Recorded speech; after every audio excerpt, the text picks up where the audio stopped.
mahal ko ang pagsasaka dahil yan ang kinagisnan ng mga magulang ko na. At yan ang tinanim sa akin ng magulang ko na ikabubuhay ko rin ng pamilya ko. Proud po ako na kami po ang nagsusupply sa Maxes. Lalong-lalo na po yung kamote na nasa gilid po ng fried chicken. Sabi ko po sa mga kaibigan ko, kumain na ba kayo sa Maxes?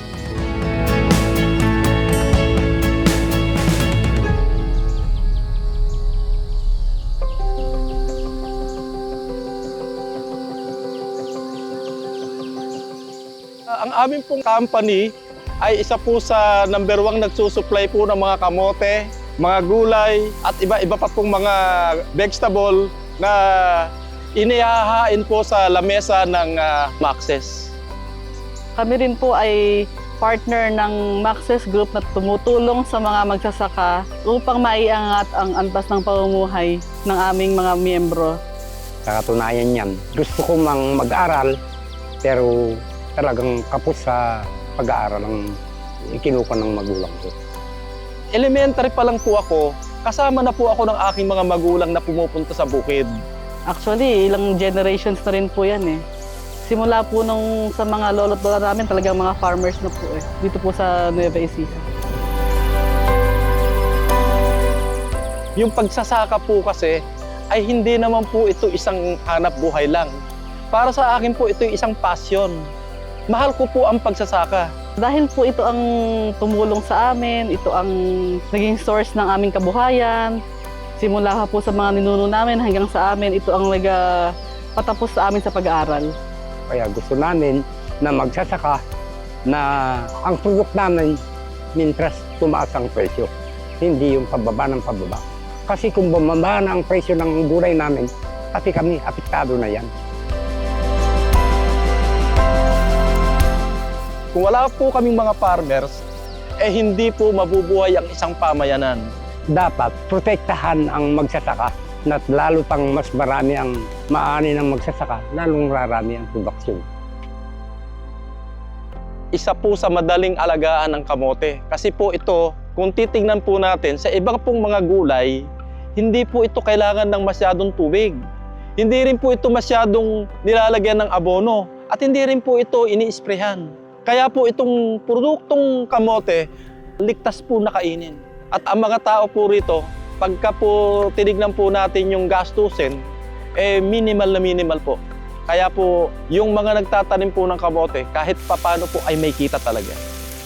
Mas maganda ang local kasi kaysa sa mga imported na mga pan dahil yan ang pag-aari mo, hindi para sa ibang tao, kundi para sa iyo. Sa akin pong sariling opinion, kung ang pag-uusapan po natin ay pangkalahatan at buong ekonomiya ng Pilipinas, ang nakikita ko po, nasa almost 50% po ng mga tao rito ay mga magsasaka. Umaasa po sa pagtatanim. At lahat din po ng Pilipino kumakain araw-araw. Ang pinaka-paborito kong pagkain sa Maxes ay ang chop suey. Kasi kasama na lahat doon yung iba-ibang klase ng gulay. Kompleto siya lahat. Paborito ko ay kamote. Malinamnam eh. Every time po na nagpupunta kami sa Maxes, ang number 1 ko pong ino-order talaga ay yung pong inyong kare-kare. Kasi nga po, ang kare-kare kasi halos yung lahat ng gulay na binibili ni Maxes sa amin andun lahat. Kasi masarap, tamang-tama ang timpla, sakto sa panlasa ng Pilipino. Unang-una, nagpapasalamat kami sa Maxes Group dahil tinulungan nila kami na mapaunlad ang aming kabuhayan. Pangalawa, tinulungan kami mapag-aral ang aming mga anak. Pangatlo, hanggang ngayon ay itinataguyod pa rin niya kami upang ang aming mga produkto ay maidala namin sa Kamaynilaan at nang mabilis mas pataas sa presyo.